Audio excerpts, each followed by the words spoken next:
On May 27th, the First Nations community was shaken when the remains of 215 First Nations children were found in unmarked graves on what was once a residential school in Kamloops, BC. Some of the children were as young as 3 years old. These are the voices of our First Nations, pained by the loss, frustrated by systemic racism and oppression, and the stories of survivors who lived through horrific conditions at these schools. Coco Stevenson is a well-known traditional singer and drummer from Manitoba. He shared his thoughts and feelings upon hearing the news of the 215 children and the devastating effect residential schools have had on survivors living in Winnipeg. Dante, Anin, I greeted you in both Cree and Ojibwe because that is the background that I have. I was given the name in ceremony, which is Pimose Mayangun in the Ojibwe language, and that means walking wolf. My English name is Ray Stevenson, aka Coco, that everybody kind of knows me as here in Treaty 1 territory. And today we're going to talk and we're going to take a look at the 215 that were found in an unmarked grave, kind of hidden in the residential school in Kamloops. And, this is something that is part of our history of who we are as First Nations people that a lot of Canada doesn't even know about. There's a lot of history of very similar graves across Canada that were discovered that nobody ever talked about. It is a very tragic thing that we had little ones, ages 3 years old and up, buried in those graves, mass grave that they have over there. I'm saddened for that. But in a way, I'm also a little bit happy only because of the fact that it is getting the recognition now that it never got before, not only across Canada, but even the world since this came out last week. I think, and I feel bad for the families that had to deal with situations like this in BC. But I also feel bad about other families across the country that had to deal with the same situation that were never brought to public or recognized. I know in the past I've seen different stories about mass grave sites at residential schools that you never heard about. And it's not like the government didn't know because they would have known. And it's not like the churches wouldn't have known because they were the one responsible for putting those kids in those graves. Part of who we are as First Nations people, when it comes to our spirituality, is to be able to recognize and acknowledge all of those lives. If I'm not mistaken, in BC, what they did is they had ceremony to do exactly that, to acknowledge and recognize those little ones that were buried in that massive grave. I've also heard stories of Ontario doing the same thing with some of the graves that they found. I've heard stories of situations like that nobody ever knew about, nobody ever heard about.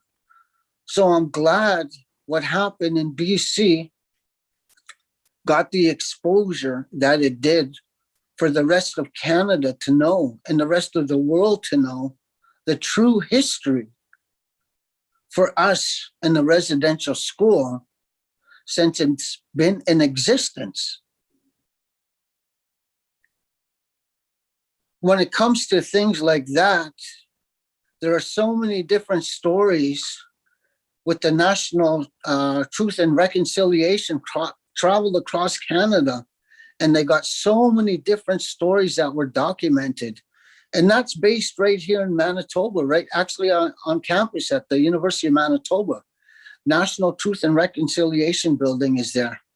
They have a bunch of information that people could educate themselves about, and they could probably share some of the stories that they documented when it came to the Truth and Reconciliation. I think Murray Sinclair was the one who spearheaded that, was in charge of that. But, you know, there's a long history, and I'm glad that this is finally coming out. And I'm glad that the government and all across Canada, you know, I was looking on social media, and the mayor of Winnipeg was one of the first ones to talk about raising half-mast the flags at City Hall. Following the city of Winnipeg, then not too long after, the province, the legislative building, said that they would do the same thing. And they also lit up in orange at the legislative building in honor of those 215 that were found. I think there's a huge history that all of our children should know and understand what we had to go through as First Nations people, and some of the effects that we still have to deal with today, you know, because of the residential school. And, you know, we talk about abuse, you know, and we're talking about physical, sexual, starvation, you know, and now murder. And that's what I'm going to call it, murder, you know, because if you're going to starve a kid to death, to me, that's murdering them. And there were stories documented about that. I remember just reading yesterday is how some of the residential school kids would have to go milk cows and goats, yet they were never given that opportunity to taste that. Everything that they had when it came to milk was always powdered. They never got that. And there are so many documented stories right now today that I think people really need to educate themselves, you know, and I think Canada as a whole should implement that all across Canada for the schools to be able to have a better understanding of us and some of the tragedies that we had to deal with throughout the years. There is so much history there that the churches don't want you to know about. The government doesn't want you to know about. And to me, this being exposed like it was last week, I'm hoping and I'm crossing my fingers, it's just the start of something even bigger that can span all across Canada. And I think, and I'm hoping, that the government and the churches do take responsibility and admit that, yes, it happened. And also probably say sorry. I mean, the government said sorry already once before. But, you know, to me, sorry is not good enough.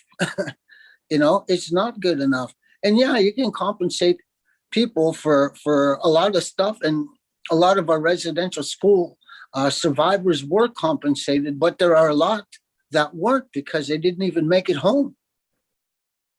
You know, I am grateful that I am here today, along with my wife and a lot of other relatives. There's not one family across Canada that hasn't suffered any kind of suffered the effects of residential school. You know, when I talk about that and I talk about our elders, and that's who they are now. They're our elders, right? And the ones that are still with us, they have a lot of bad memories of some of the abuse that was taking place back then. And one of the ways that they had to deal with that was consuming drugs, or mostly alcohol was available at that time.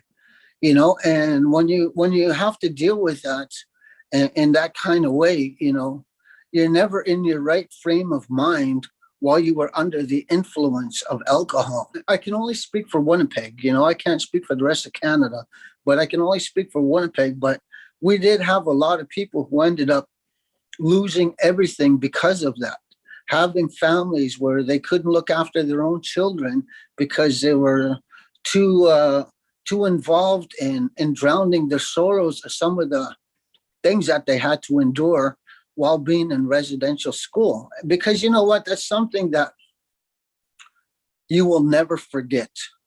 It's planted in your mind and you will never forget that.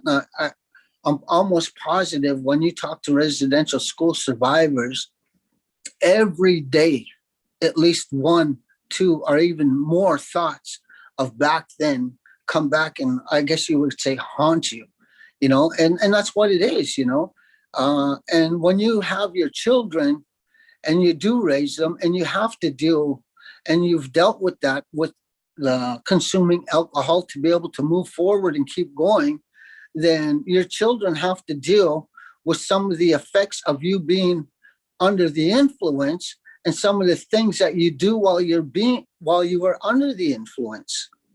A lot of fighting within the homes, a lot of physical abuse within the homes because of the alcohol. And that's just one thing, and that's the next generation after those residential school survivors and the ones that aren't with us today, they had a lot of anger within them because of where they were and where they came from.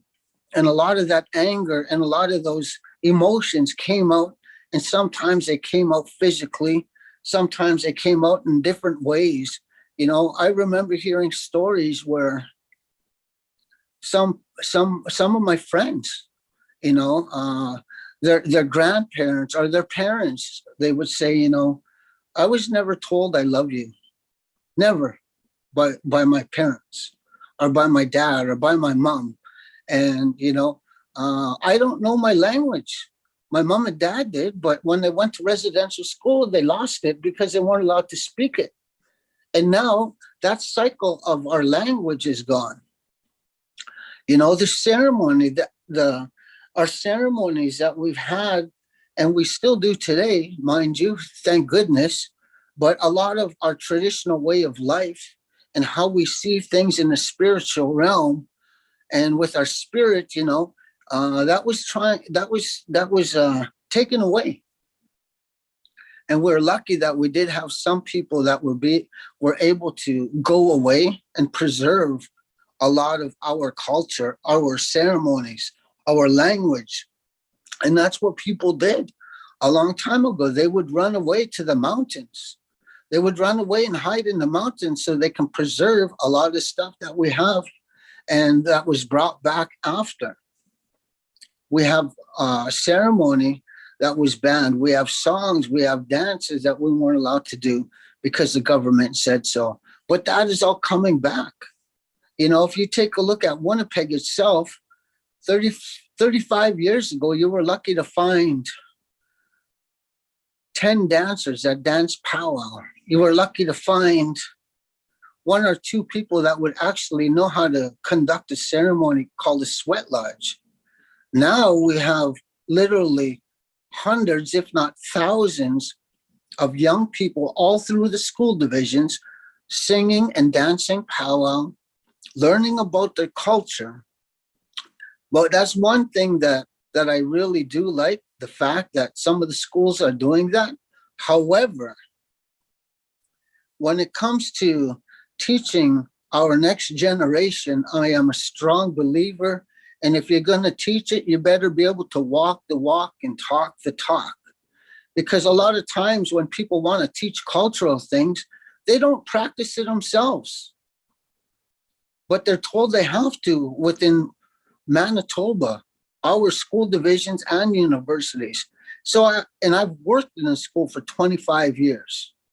And I know, and I've told people over and over and over again at the schools, we have so much of a history that has not been told, and I've always brought up for years, the residential schools, because they don't know. You know what? When you hear about the history of the Jews and what they had to go through and all the other places that were overtaken by other Europeans, they were in camps. They were brutally tortured and murdered. And, when you hear about what happened last week, it kind of makes you open your eyes and wonder, because now a lot of Canada that didn't know 2 weeks ago now do know because of the publicity that was given. And I think it's about time that we got that publicity for the whole world to know, for them to be able to understand who we are as a First Nations people here in Canada, and some of the things that we had to, major obstacles that we had to overcome in order to get to where we are today. And those steps are being made. And, I've heard people say, well, you know what, just get over it. That was a long time ago. That's got nothing to do with me. I wasn't even around back then. Well, you can't get over it because it's almost like a ripple effect of some of the things that happened to you because of your parents and your grandparents and the way that they brought you up because of where they were and having to deal with those effects. Now we have, yes. And you know what, the government, I think the government all across, and if I'm not mistaken, even in Ottawa, they made they might have been doing flags at half mast now too. But I mean, that's one thing to say, yeah, okay, we recognize that, we acknowledge that. But what about the rest of it? Are you going to say, okay, for all of our First Nations, so we can have closure on this matter? And I wouldn't even call it closure, but you know what? It would be somewhat of a closure just to be able to find out where these other graves are across Canada. And if they have a machine that can go across the surface and see under it and see exactly what's there without disturbing anything like they did in BC, they should be able to take that machine to all the different residential schools and find out if there are any more. So that way, those people in that community and the surrounding area of the students that went there and their families can properly look after them and acknowledge them and have a ceremony for them to be able to, what would you say? There's a, for us as First Nations people, there's certain processes that we have to take when it comes to death, right? In order for them to be able to lead a good life on the other side, which we call the spirit world, which is another way of saying heaven, right? And then, and there are different tribes throughout North America that say, you know what, sometimes those spirits don't make that journey. And that's why we have that ceremony, so that the ones that are stuck here can make it to that other place. And that's something that's quite common across Turtle Island, actually, North America, is, and there are ceremonies that actually started because of that, but I strongly do believe that the government, and, I think the First Nations could probably even do it themselves. I mean, you take a look at all of the First Nations across Canada, and I don't know how many different First Nations we do have, but I do know we have Treaty 1, 2, 3, 4, 5, 6, 7. I don't know how high that goes and how many different reserves belong to each treaty. I know Treaty number 1 has 7 First Nations. I don't know about the rest. But if those First Nations amongst that treaty territory were to take it upon themselves and say, you know what? If the government's not going to do it, we're going to do it, because we'll be waiting for another 50 years before the government gets done. But we don't want to wait that long. We want it done today. And that's, unfortunately, that's what happens. People wait and wait and wait and wait for the government to step up and say, okay, you know what, we're going to give you $100 million to be able to take a look and see if we have any other things that can take place. Here's $100 million for each First Nation to have, and split up evenly so that you can actually get those people to come and take survey underneath where those residential schools were to find out if there are any graves there. So that's what accountability looks like to you from those in power, providing resources or at least the equipment to find the graves of these lost children? You know what? I think that's definitely a step in the right direction, because that eliminates the questions that are all over the place. Is there somebody buried there? Is there 1,000 people or 500 people buried there, kids from the residential school? Because if you look at the news, a lot of that wasn't even documented. So they don't even know who they are. And then if you take a look at some of the interviews that they did with some of the people in BC, some of the people that did go to that school said, well, we heard stories, but the stories that we heard is that they ran away and we never saw them again. That's the way, and one of the things that they used to be able to cover up once one of the kids passed away that were in their care as a residential school. And because, do you want to have that blood on your hands as the government? Do you want to have that blood on your hands as the church? To say, look at what we did. This horrendous thing that we did, this tragic thing, this awful thing that we did to our First Nations people here in Canada. Nobody wants to be blamed for that.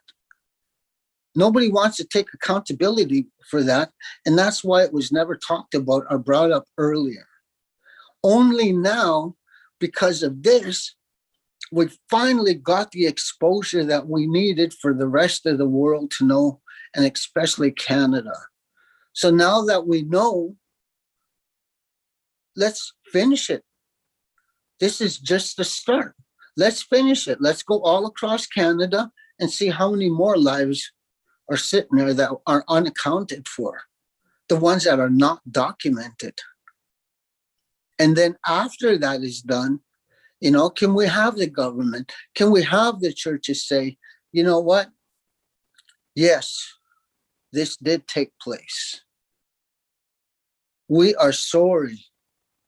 We are not proud of what happened.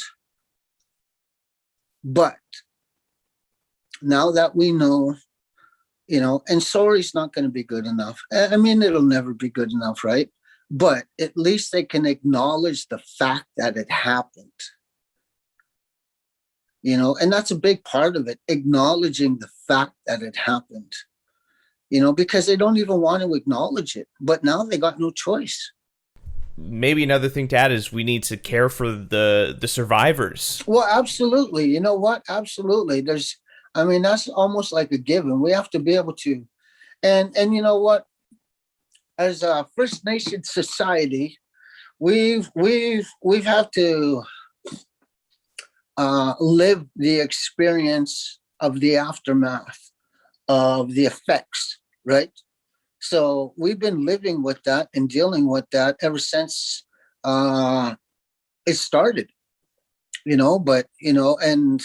and for me, we have a lot of people that are First Nations people that are divided amongst ourselves.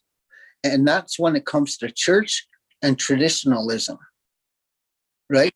Living a traditional way of life. And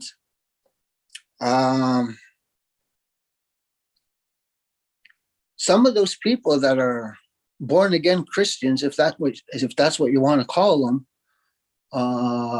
also had relatives that went to residential schools. Also were people that had to get their language taken away and things like that. So, in order for them to be able to become Christians and belong to the church, they need to be able to, I guess you can say, forgive the church. Forgive the church so that they can actually belong to it. But that's true. You know what? That's true.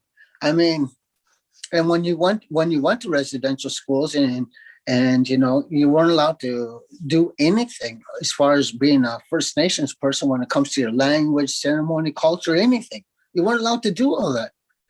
Yeah, the relationship between settled peoples and churches is very complicated. Yeah. So you know what? There's a lot that still needs to be done, in my opinion. There's a lot of work that needs to be done. And I think moving forward, we have to close this chapter or continue looking into this issue so we can have an answer. You know, you're not going to be able to move forward uh, unless you can and close certain chapters in your life, right? And maybe this could be one chapter that can help some of our survivors that are still around with us, hopefully before they pass on, help them close this chapter that they had to deal with their whole life. Yeah. And a first step in true reconciliation. Yeah, yeah. You can't have true reconciliation unless you have the spirit there with it. And that's what I was told from elders. You know what? Your spirit needs to be there. And when your spirit is there, then you can have your true reconciliation. And that, to me, that's what reconciliation's about, is having your spirit involved in all of the decisions that move forward. And that comes from a good, kind-hearted place with nothing to hide and nothing but straightforwardness when it comes to dealing with each other. Yeah, so that's just the way that I've learned over the years.